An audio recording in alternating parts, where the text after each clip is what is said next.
started fighting, 'cause I was scared of it all. And is it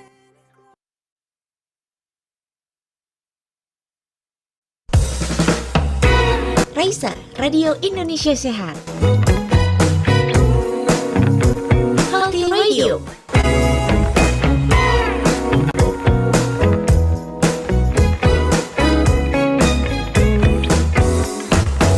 Healthy Radio.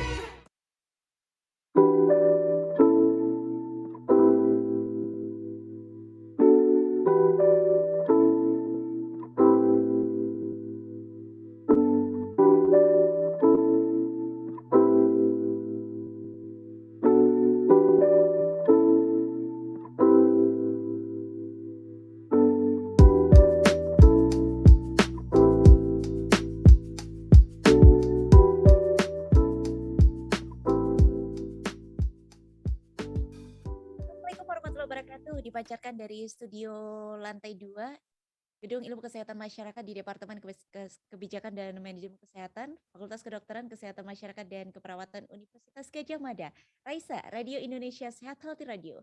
Selamat pagi Sobat Sehat semuanya, selamat pagi dan juga terima kasih untuk Sobat Sehat yang mungkin dari pagi tadi sudah join di Raisa Radio untuk mendengarkan musik-musik pagi ya. Dan pagi hari ini Sobat Sehat, saya juga menyapa untuk Anda yang masih setia menemani kami di Zoom meeting kami di Raisa Radio Indonesia Sehat.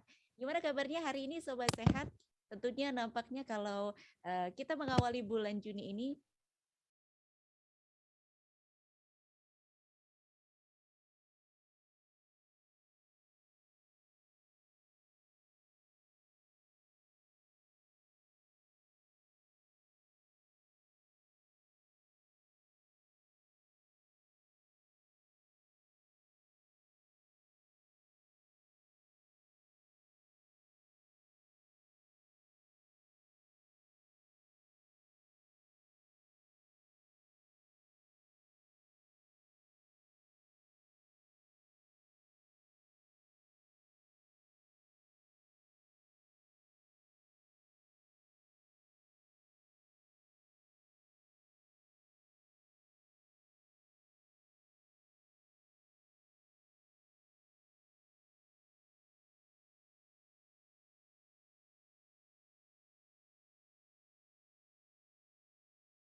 Raisa, Radio Indonesia Sehat.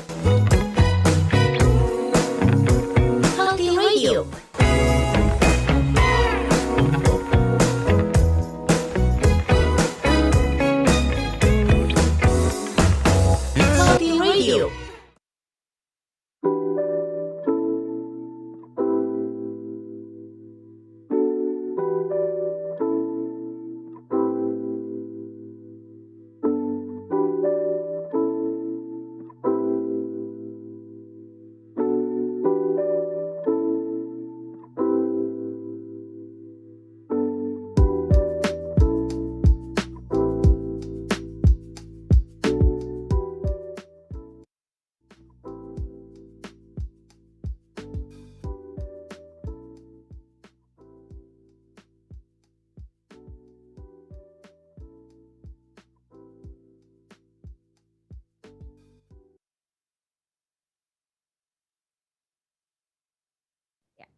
Oke, selamat pagi Sobat Sehat semuanya. Saya menyapa dulu. Terima kasih untuk Anda Sobat Sehat yang masih bergabung bersama dengan kami di Raisa Radio Indonesia Sehat. Tentu juga Sobat Sehat pagi hari ini juga merasakan untuk Sobat Sehat yang sudah berada di lingkungan kampus bahwasanya memang pagi hari ini koneksi di kampus kita di FKKMK UGM sedang sedikit bermasalah ya. Jadi Sobat Sehat ada tenang saja untuk yang Sobat Sehat yang belum bisa join melalui Zoom meeting Anda bisa mengakses radio kami di radio aplikasi streaming di Raisa Radio Indonesia Sehat atau di website kami di radioindonesiasehat.com.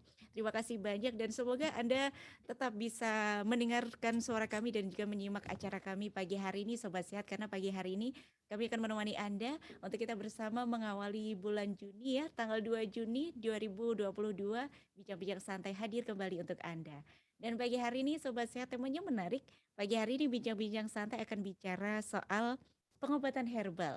Tentu kita tahu di Indonesia ini dari Sabang sampai Merauke kita tahu banyak sekali tanaman-tanaman herbal gitu ya yang mungkin manfaatnya luar biasa, kalau kita sebutkan satu persatu bakalan banyak banget dan itu menjadi kekayaan negara kita.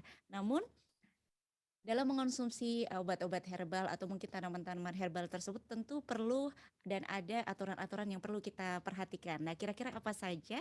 Hari ini kita akan kulik bersama dengan narasumber kami yang telah hadir pada pagi hari ini dan juga terima kasih ini ya sudah mau mampir lagi ada Dr. Rerum Naturalium EPT Arko Jatmiko Wicaksono, Magister Sains atau Pak Arko dari Farmakologi dan Terapi atau Pusat Kedokteran Herbal FKKMK UGM. Saya akan sapa dulu pagi hari ini Sobat Sehat, semoga Anda bisa mendengar suara Pak Arko. Selamat pagi Pak Arko. Halo, selamat pagi. Bapak, maaf maaf pagi hari ini memang ini Sobat Sehat juga mungkin kesulitan nih untuk mengakses link kami dan mungkin Sobat Sehat pagi hari ini banyak yang join melalui radio kami. Jadi tidak apa-apa barangkali untuk Sobat Sehat pagi-pagi mungkin Anda biasanya apa ya, muka-muka kantuknya tidak terlalu kelihatan nih Pak Arko pagi hari ini. Betul juga ya. Habis liburan juga ya. Ngaruh ya Pak ya habis libur. Bapak sehat pagi hari ini? Alhamdulillah sehat ya. Kemarin habis dari luar kota jadi sedikit capek sedikit gitu. Keluar kota untuk liburan atau ada acara Bapak? Oh liburan. Alhamdulillah masih bisa merasakan liburan ya Pak ya. Iya, ini kan kemarin sebenarnya mau ke Malaysia dari bulan Februari batal, Januari batal, Februari batal karena COVID ya. Terus sekarang udah dibuka, mau berangkat tanggal 27, jadi sebelum berangkat liburan dulu. Oh. Jadi merecharge dulu begitu ya Pak ya. Ya terima kasih banyak Bapak, ini sudah dinanti-nanti Sobat Sehat semuanya, kita bicara soal pagi hari ini tentang fakta dan mitos pengobatan herbal. Bapak sebelumnya mohon izin Pak, saya Galuh mungkin yang akan menemani Sobat Sehat semua pagi hari ini, edisi hari ini, dan kami juga mengundang Anda Sobat Sehat untuk bisa bergabung ya seperti biasa di WhatsApp kami di 0858 8065 5970. Pak Arko, mungkin bisa dijelaskan dulu tentang pengobatan herbal. Mungkin kalau kita bicara soal herbal ini banyak banget, ada tanaman, ada pengobatan, ada metode juga. Sebetulnya pengobatan herbal itu seperti apa, Bapak? Oh, iya. Nah, terima kasih banyak Mbak Galuh. Selamat pagi sobat herbal, sobat Raisa semua. Wah, saya sampai clear ini. Efek liburan ini.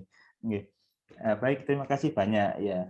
Kebetulan herbal ini lagi mau naik daun lagi ya, karena sekarang sudah ada wacana bahwa nanti beberapa obat herbal Indonesia akan masuk ke BPJS begitu. Karena sudah disusun juga formularium untuk herbal dan ya kemarin terakhir bahwa akan masuk BPJS, tapi masih digodok ya regulasinya. Tapi sebenarnya sebentar lagi sudah masuk. Dan terakhir kemarin saya sempat dimintai masukan gitu untuk uji klinis herbal itu apakah sudah sesuai atau belum gitu untuk nanti aturannya gitu. Jadi banyak praktisi dan juga mungkin pemerhati yang dimintai masukan seperti itu. Herbal sendiri sebenarnya hampir sama dengan plants atau tanaman atau material yang lainnya. Ini yang perlu kita definisi pertama adalah herbal itu apa bedanya dengan makanan gitu. Karena sayuran pun itu sebenarnya herbal juga gitu. Iya. Jadi biasanya herbal itu lebih condong ke arah untuk tujuan terapi. bisa itu untuk paliatif atau untuk ajuvan gitu.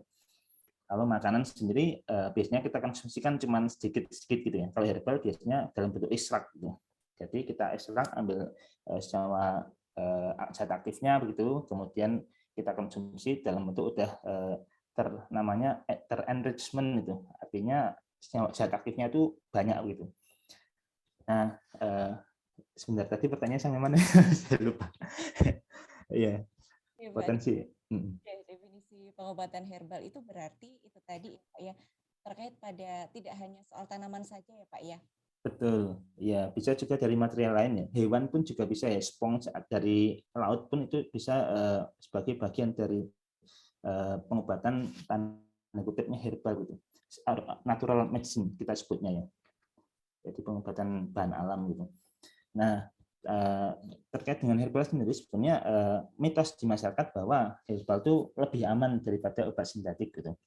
Secara umum iya itu, karena kandungan zat aktif di dalam herbal itu relatifnya lebih kecil dibanding dari senyawa sintetik itu, yang dia sangat terkonsentrasi, dan yang di sintetik itu biasanya senyawanya tunggal gitu. Sehingga tidak ada semacam interaksi dengan senyawa lain dalam sediaan tersebut.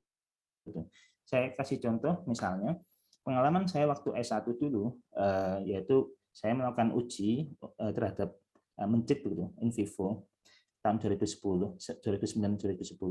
Ternyata saya temukan bahwa kurkumin, senyawa aktif dalam temulawak atau kunyit gitu, yang warna kuning-kuning itu kalau kita berikan kurkuminnya tok gitu, tanpa ada senyawa lain, itu ternyata efeknya tidak bisa setinggi ketika kita campur dengan minyak asiri atau minyak-minyakan yang ada di dalam temulawak tersebut. Jadi ketika kita campurkan pok gitu, itu efeknya bisa meningkatnya drastis tuh, sehingga ada interaksi gitu. Sedangkan kalau cuman kurkumin tok itu ternyata nggak bisa setinggi efek yang diberikan ketika dalam bentuk campuran. Artinya apa? Artinya dalam herbal itu ada ratusan senyawa. Nah, di dalam ratusan senyawa itu ada interaksi satu dengan yang lain, sehingga itu yang memberikan efek dan memberikan keamanan tanda kutip bahwa nanti tubuh itu akan lebih mudah mentoleransi gitu ya, tolerate begitu terhadap senyawa yang ada, karena ada senyawa yang sifatnya tuh sinergis jadi meningkatkan efeknya, ada juga yang inhibisi yaitu menghilangkan efeknya gitu. Jadi dalam herbal itu sebenarnya udah ada senyawa tersebut gitu. Nah, apakah aman atau tidak, itu sebenarnya ada prinsip mendasar terkait penggunaan herbal, yaitu yang pertama adalah ketepatan pemilihan obat untuk indikasi tertentu. Apa itu maksudnya? Saya contohkan seperti ini. Jadi ada yang disebut sebagai daun tapak doro ya. Mungkin pernah tahu Catharandrus roseus. Itu di masyarakat kita itu ternyata banyak digunakan sebagai obat diabetes. Jadi masyarakat percaya bahwa itu bisa untuk diabetes, ternyata tidak gitu. Faktanya adalah daun ini mengandung alkohol vincristine dan vinblastine yang justru menurunkan sel darah putih. Sehingga ini sebenarnya bukan untuk diabetes penggunaannya, tapi justru lebih tepat digunakan untuk leukemia gitu. Gitu. Kemudian ada juga yang kedua adalah ketepatan dosis. Jadi herbal itu tidak bisa kita ambil begitu aja terus langsung diminum, semakin banyak semakin bagus gitu. Oh, tidak gitu itu. Karena kasus daun keji beling itu ternyata pernah ada laporan dari tahun 1985 di Rumah Sakit Karya di Semarang, ternyata ada pasien-pasien yang sering ditemukan sel darah merahnya dalam urin. Nah, itu lebih dari normal. Loh, kok bisa gitu? Ternyata pasien tersebut banyak mengonsumsi daun keji beling dengan dosis yang melebihi standar. Jadi dalam banyak kajian itu sebenarnya butuhnya 4 lembar. Pasien-pasien tersebut karena dia percaya bahwa itu bagus, dia minumnya banyak, rutin dan banyak itu. Sehingga justru yang diperoleh adalah ada sel darah merah dalam urin dalam jumlah tidak normal. Yang ketiga adalah ketepatan waktu penggunaan. Ini contoh yang paling menarik itu. Jadi data-data ini saya peroleh dari saya citasi dari Prof. Sujaya Pramono di buku pengembangan guru besarnya. Ternyata waktu penggunaan kunyit asam di laporan tersebut disebutkan bahwa kunyit asam yang diberikan pada mbok-mbok gitu. Jadi zaman itu kan banyak orang menggunakan jamu ya. Jadi pada minum jamu kunyit kan bagus itu ya. Jadi orang kan maksudnya, oh ini kunyit bagus. Ternyata ketika itu digunakan pada trimester pertama kehamilan, justru membuat janin itu cepat abortus gitu. Iya, karena sifatnya kunyit asam itu ternyata memacu kontraksi pada bagian uterus gitu. Nah, itu kebalikannya dengan jamu cabai puyang. Kalau jamu cabai puyang itu bukannya memacu kontraksi, tapi justru memperkuat dinding rahim. Sehingga kalau kita nggak tepat penggunaannya, harusnya itu cabai puyang digunakan pada trimester pertama, bukan trimester pada akhir-akhir HPL gitu. Karena kalau cabai puyang dikonsumsi pada waktu mau melahirkan, justru anaknya nggak keluar-keluar gitu. Jadi iya, jadi ketepatan waktu penggunaan itu sangat menentukan tuh. Jadi orang harus tahu, masyarakat kita ya perlu tahu bahwa kunyit asam itu digunakan bukan pada trimester pertama, tapi justru waktu mau melahirkan supaya nanti proses persalinan lebih cepat gitu, lebih mudah gitu. Oke. Terima kasih banyak Pak Arko atas penjelasannya. Ternyata menarik banget ya Sobat Sehat, bahwasanya ini Pak, mungkin mitosnya bagi masyarakat Indonesia obat herbal itu tanpa efek samping, dan semakin banyak mungkin asumsinya semakin banyak semakin mudah sembuh, cepat sembuh, dan juga semakin herbal semakin nggak diolah semakin alami semakin cepat sembuh gitu Pak. Padahal itu semua ternyata perlu ada aturannya, ada dosisnya, dan mungkin tadi Pak Arko sudah menjelaskan kepada kita semua nih Sobat Sehat, bahwasanya sudah ada banyak obat herbal yang sudah masuk ke BPJS ya Pak. Artinya ada beberapa macam-macam atau beberapa bahan-bahan yang sudah diteliti dan sudah ada keterangannya ini boleh dikonsumsi atau tidak, dan bagaimana cara pengkonsumsinya dan juga manfaatnya ya Pak ya. Sudah ada daftarnya berarti ya Pak ya? Oh sudah, betul. Jadi sudah banyak aturan BPOM. Jadi herbal sendiri dibagi menjadi 3 ya di Indonesia, obat rasional. Ada yang jamu, ada yang obat herbal terbatas, dan juga ada yang fitofarmaka. Fitofarmaka itu sudah diujikan pada manusia. Sedangkan untuk obat herbal terbatas itu sudah diuji kepada hewan uji minimal keamanan dan efikasinya. Kemudian kalau yang jamu itu secara empiris sudah digunakan oleh masyarakat minimal sebanyak 3 generasi gitu. Jadi simbah saya, ibu saya, dan saya menggunakan itu kita sebutnya sebagai jamu. Nah, betul. Jadi kalau yang masuk ke ini kemarin Prof. Laksono ada cerita juga ya. Jadi nanti kita harus bedakan herbal yang sudah diuji dan herbal yang itu sifatnya masih bentuknya jamu gitu. Karena yang sudah diujikan ke tradisional medicine maksudnya. Jadi yang sudah diujikan ke manusia itu sudah pasti layak untuk masuk ke BPJS begitu. Tapi kalau yang obat tradisional yang hanya sebatas mulut ke mulut gitu, itu masih perlu pembuktian lebih lanjut gitu. Terima kasih informasinya, ini menarik Sobat ya. Jadi memang harus dicermati lagi nih, kira-kira mana yang dari mulut ke mulut itu juga perlu diuji lagi sebetulnya ya Pak ya, untuk bisa mungkin kita semua tahu manfaatnya, tapi apakah kita paham juga dosis dari penggunaan dan juga waktu penggunaannya itu juga perlu kita ketahui. Bapak ini Dr. Leo sudah join, ini saya mau sapa dulu. Selamat pagi Dr. Leo. Selamat pagi Kak. Saya Galuh Dok, apa kabar? Kabar baik, cuman kabar sinyal pagi ini kurang baik Mbak. Setuju Dok, kami juga di kampus juga mengalami hal yang sama, tapi ini Sobat Sehat akhirnya pada join melalui radio kami, jadi Sobat Sehat mungkin tidak banyak yang join di Zoom, tapi juga mendengarkan melalui audio radio Raisa. Baik. Terima kasih banyak Dr. Leo, pagi hari ini sudah mau menemani Sobat Sehat semuanya. Ada Dr. Leonardus Reynard Susilo, beliau merupakan mahasiswa Departemen Perilaku Kesehatan, Lingkungan dan Kedokteran Sosial KPMK UGM. Jadi Pak Arko, saya persilakan ke Dr. Leo. Ini Dr. Leo sudah hadir. Monggo, Dr. Leo. Selamat pagi Pak Arko. Saya Ray yang juga pengen belajar tentang obat herbal pagi ini Pak Arko. Oh iya, salam kenal Dr. Ray. Tadi saya sudah dengar kalau kita benar-benar harus tahu dulu sebelum kita mengkonsumsi. Jangan cuma isu-isu saja ya. Betul. Cuman yang pengalaman saya yang saya dengar itu kalau misalnya minum-minum herbal ini memang banyak isu-isu dari mulut ke mulut.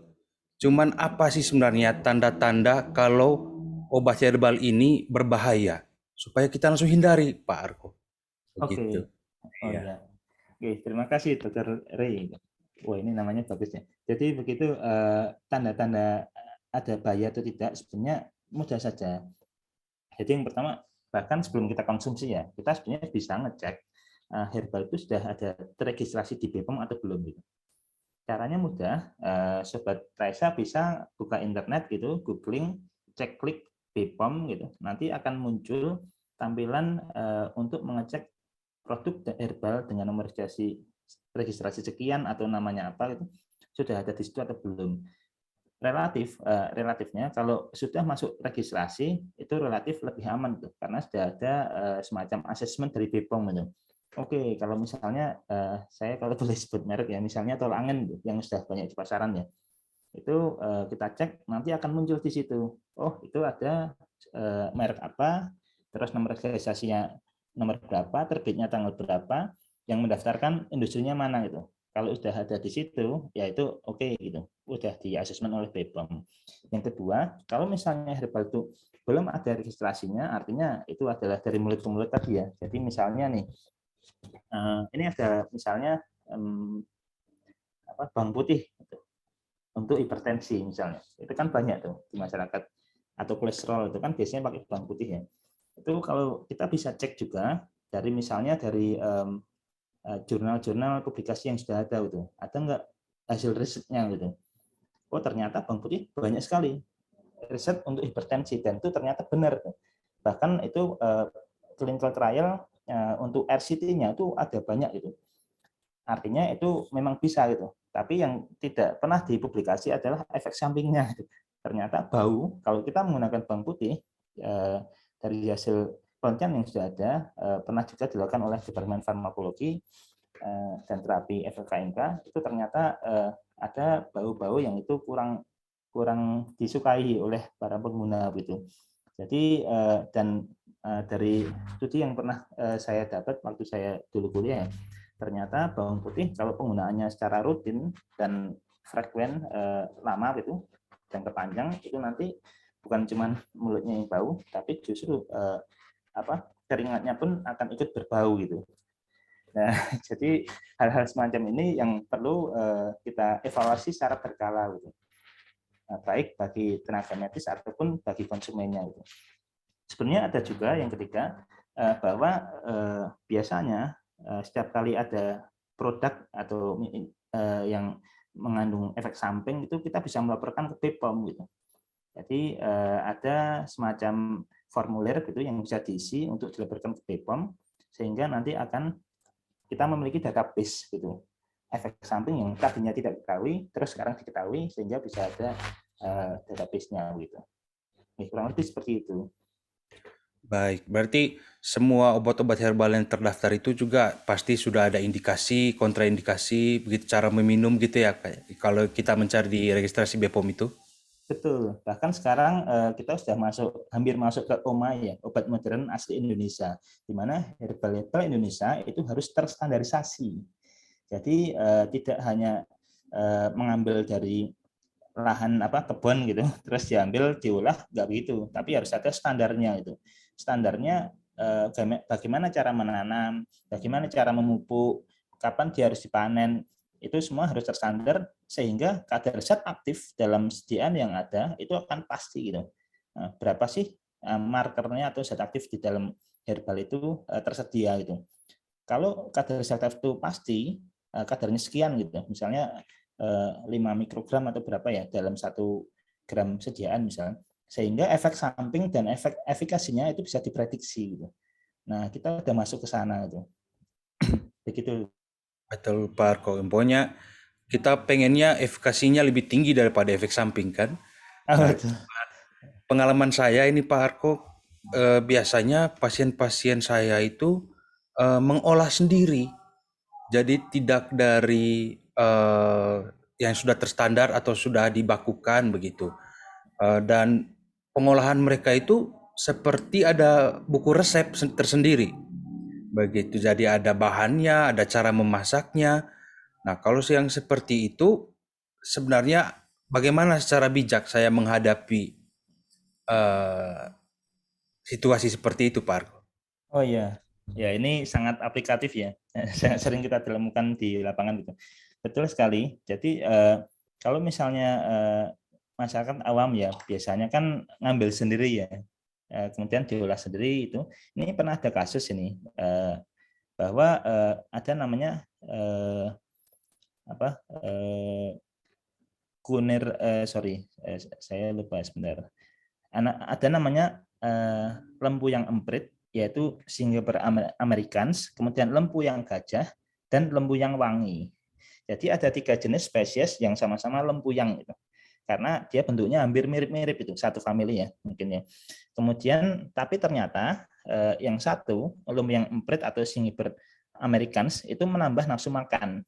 Lempu yang gajah, Singaper serumpet itu juga menambah nafsu makan. Tapi kalau ternyata masyarakat salah mengambil, jadi karena ketidaktahuannya bahwa dikiranya itu adalah lembu yang wangi, yang mana lembu yang wangi adalah komponen jambu pelangsing, itu bisa berkebalikan efeknya gitu. Jadi ada 3 jenis lembu yang bentuknya hampir mirip, tapi efeknya berkebalikan gitu. Satunya nambah nafsu makan, yang terakhir malah justru untuk pelangsing.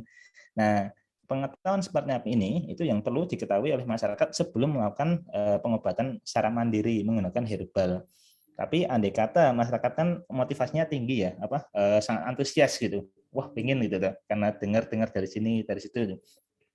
Itu barangkali bisa saja, tapi perlu konsultasi juga gitu dengan entah itu dengan dokter atau dengan apoteker tuh, yang mereka banyak berkecimpung dengan obat-obatan herbal tuh. Atau bisa juga barangkali membutuhkan informasi, ada di UGM FKKMK namanya adalah Pusat Kedokteran Herbal. Bisa dibuka websitenya Pusat Kedokteran Herbal FKKMK UGM. Di situ nanti sangat terbuka untuk berbagai macam pertanyaan dari masyarakat umum maupun praktisi gitu. Jadi apa sih yang betul, bagaimana cara menggunakannya, itu di situ kami sangat membuka link terhadap seluruh komponen masyarakat untuk bertanya gitu. Jadi nanti di situ ada banyak praktisi dari Sarjito, dari FKMK, dari PPOT, Tangmangu, itu nanti di situ bisa menjawab pertanyaan dari masyarakat gitu. Terkait sebelum melakukan swamedikasi gitu. Mungkin seperti itu dokter. Terima kasih Pak Arko. Nah, ini juga yang PR kita sebenarnya ya, karena tiba-tiba kalau sakit kita panik dan menjadi koki di rumah sendiri dan memasak obat-obatan untuk diri sendiri sebenarnya. Saya ke pertanyaan juga karena ini juga aplikatif sekali mengenai efikasi obat tadi. Ada tadi membahas tentang kunyit yang harus diatur konsumsinya.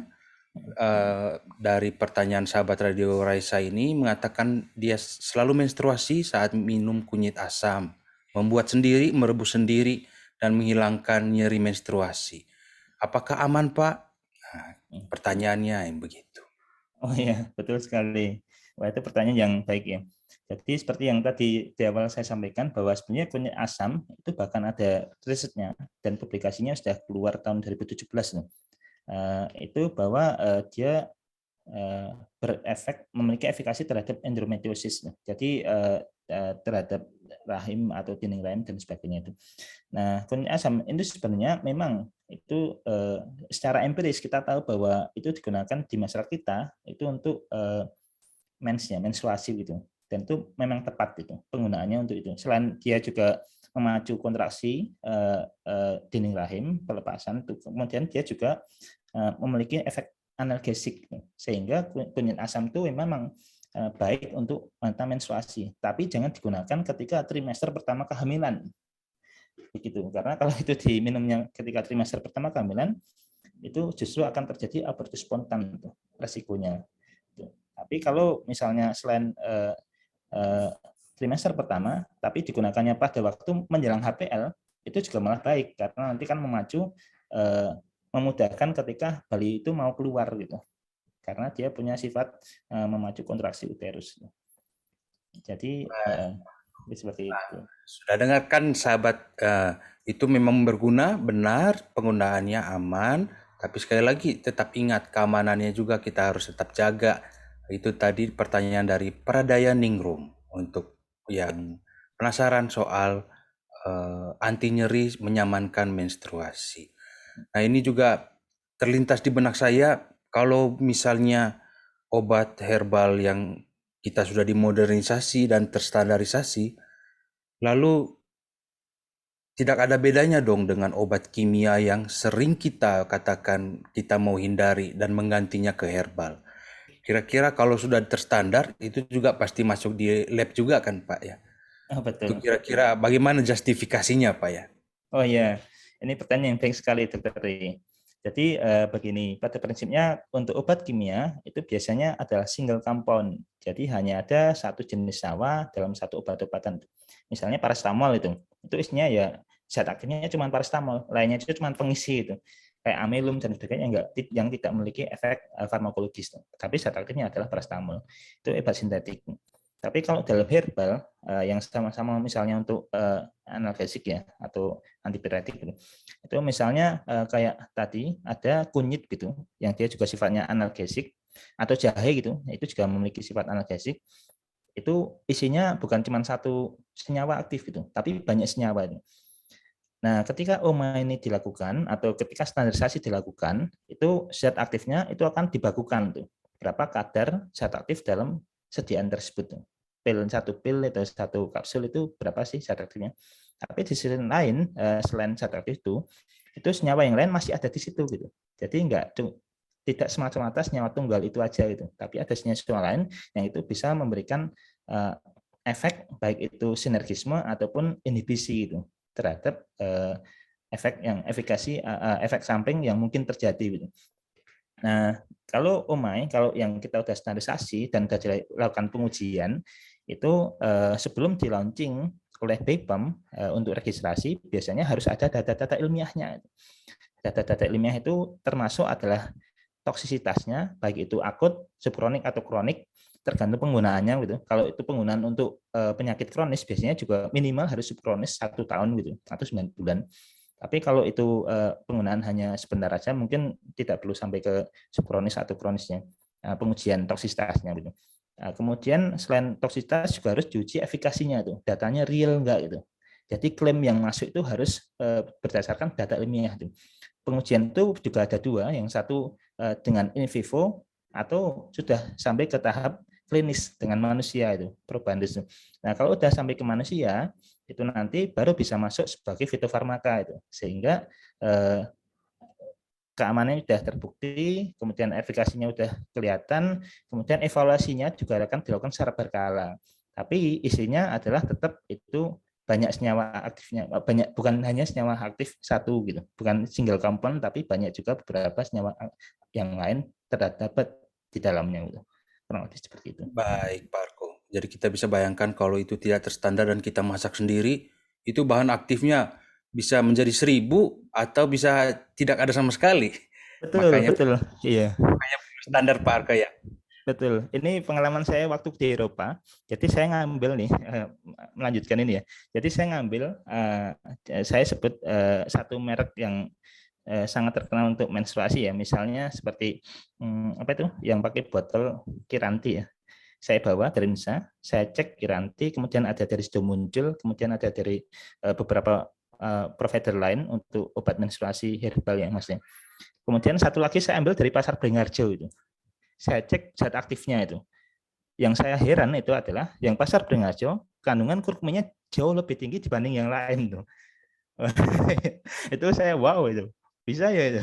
Ya, terus saya berpikir kenapa yang pasar Beringharjo bisa lebih tinggi? Nah, barangkali karena mereka kan secara empiris dan secara ini ya asal ngambil ya.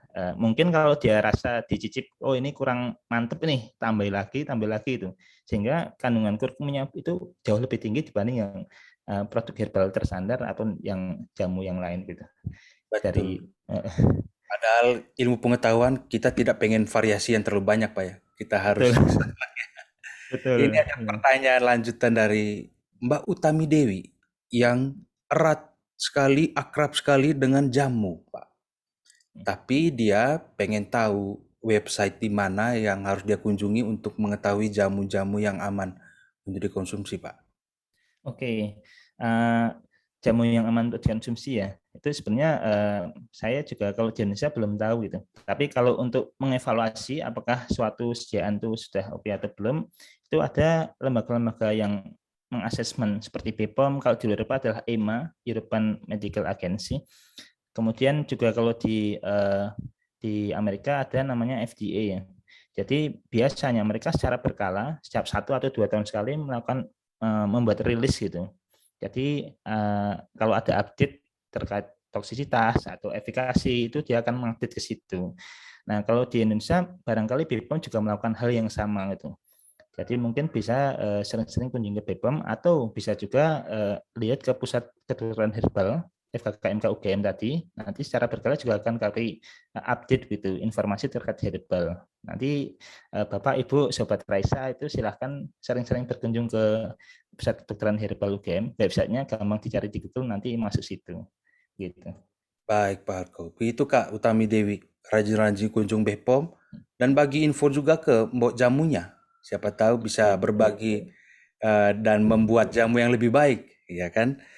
Lalu saya ini ada kebiasaan Pak Arko untuk menstok obat-obat kimia di rumah. Misalnya obat anti demam, obat anti nyeri, obat batuk pilek. Saya sering stok di rumah supaya kalau saya sakit, saya langsung bisa minum itu. Nah ini pertanyaan juga nyambung dengan Kak Ratna Ningsih. Tapi dia mau menyetok obat-obatan herbal untuk keluhan-keluhan yang sehari-hari kita alami. Nyeri tadi, flu, batuk, pusing. Kira-kira apa yang Kak Ratna Ningsih harus stok di rumah, Pak? Oke, pertanyaannya bagus sekali ya. Jadi begini ya, prinsip pengobatan menggunakan sintetis adalah itu yang sifatnya adalah emergensi dan akut gitu. Itu kita biasa menggunakan obat-obatan kimia gitu. Kalau emergensi misalnya kita naik ke atas gunung itu herbal itu kan nggak bisa langsung berefek. Kita harus pakai obat yang kimia gitu. Atau selain emergensi itu adalah yang sifatnya akut. Misalnya kayak demam gitu. Anak tiba-tiba meriang 40 derajat atau 39 itu harus langsung kasih obat kimia yang langsung cespleng gitu. Tapi untuk herbal sendiri kebanyakan justru digunakan untuk yang penyakitnya kronis tuh, seperti hipertensi. Saya hipertensi nih, jadi saya sering stok obat hipertensi tapi yang dari herbal tuh, karena itu kan penggunanya lama ya dan frekuen tuh. Itu akan relatifnya lebih aman tanda kutip karena zat aktif yang ada di dalam herbal itu tidak akan setinggi dari obat kimia yang kita minum secara berkala itu, sehingga tidak membebani ginjal ataupun liver itu. Nah, biasanya untuk yang pengobatan yang kronis seperti itu lebih baik menyediakan stok obat herbal itu boleh gitu. Tapi penggunaannya pun tidak boleh berbarengan gitu. Jadi banyak interaksi yang bisa terjadi bukan hanya herbal ya. Susu pun kalau kita minum berbarengan dengan antibiotik, itu antibiotiknya bisa terikat dan dibuang gitu. Jadi bahkan ada banyak laporan buah itu belum sampai herbal, baru ini tadi susu, yang kedua adalah buah grapefruit atau disebutnya adalah jeruk yang jeruk kuning tapi dalamnya merah itu biasanya kalau di jus susu itu ada puluhan interaksi dengan obat-obatan kimia itu, padahal dia adalah buah itu. Siapa sih yang pernah bilang kalau susu jelek itu atau buah jelek, kan nggak ada ya. Apalagi herbal itu. Jadi kendalanya adalah ketika kita mengkonsumsi obat kimia tidak boleh berbarengan dengan makanan atau minuman ataupun herbal yang bisa menyebabkan interaksi gitu. Nah, kalau mau nyetok herbal di rumah, saran saya itu kalau misal menstruasi itu kan pasti lebih baik ya menggunakan herbal gitu. Kemudian misalnya juga menyusui untuk ASI ya, itu mungkin ada yang herbal atau dari daun katuk gitu. Itu mungkin lebih baik daripada menggunakan hormon gitu. Jadi memacu produksi air susu ibu untuk laktasi itu menggunakan herbal itu relatifnya lebih aman relatifnya, karena itu nanti akan menghindari adanya risiko apabila obat itu nanti keluar lewat susu itu. Begitu ya, kadang-kadang kita makanya Baik Pak Arko, mungkin saya dan Kak Ratna Ningsih setelah ini menetapkan tujuan dulu mengapa saya stok obat herbal dulu, lalu cari info, lalu baru simpan di rumah. Begitu Pak Arko ya? betul. Oke, mungkin sekarang sudah jam pukul 9.50 di tempat saya Pak. Nah, ini sudah dikedip-kedip sama MC-nya kalau sudah harus berakhir. Terima kasih Pak Arko, semua informasinya dari awal hingga saat ini pasti sangat berguna untuk kita semua supaya kita tambah sehat dan tentunya memperlancar juga proses kuliah kita dan kegiatan lainnya. Terima kasih Pak Arko, mungkin kita akan berjumpa di kesempatan lain. Ya, terima kasih banyak. Terima kasih Pak, saya kembalikan ke MC ya Kak. Terima kasih banyak Dr. Leo dan juga terima kasih Pak Arko atas ilmunya pagi hari ini. Tadi ya pesan dari Pak Arko dan juga Dr. Leo, sobat sehat. Yang pertama menetapkan tujuan dulu ya Dr. Leo, untuk menetapkan tujuan kita.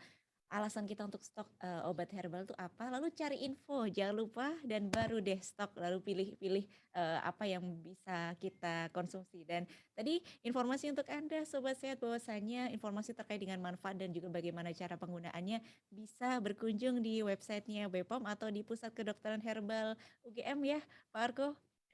Terima kasih banyak Pak Arko untuk hari ini. Sehat-sehat untuk Pak Arko dan juga selamat melanjutkan aktivitas. Dr. Leo juga terima kasih banyak sudah menyempatkan pagi hari ini untuk berbagi.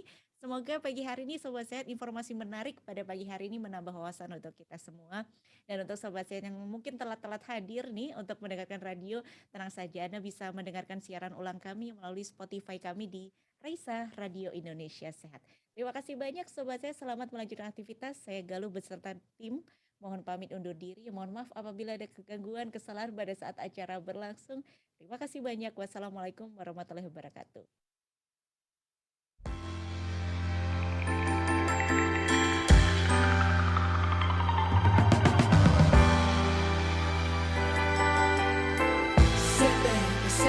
Say baby, what you doing? Where you at? Oh, you got plans. Don't say that. Shut your trap. I'm sipping wine. In a robe. I look too good to be alone. My house clean. My pool warm. Just shake smooth like a newborn. We should be dancing, romancing in the east wing and the west wing of this mansion. What's happening? I ain't playing no games. Every word that I say is coming straight from the heart. So if you're trying to lay in these arms, I'ma leave the door open. I'ma leave the door open. I'ma leave the door open, girl. I'ma leave the door open. Oh.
Raisa, Radio Indonesia Sehat.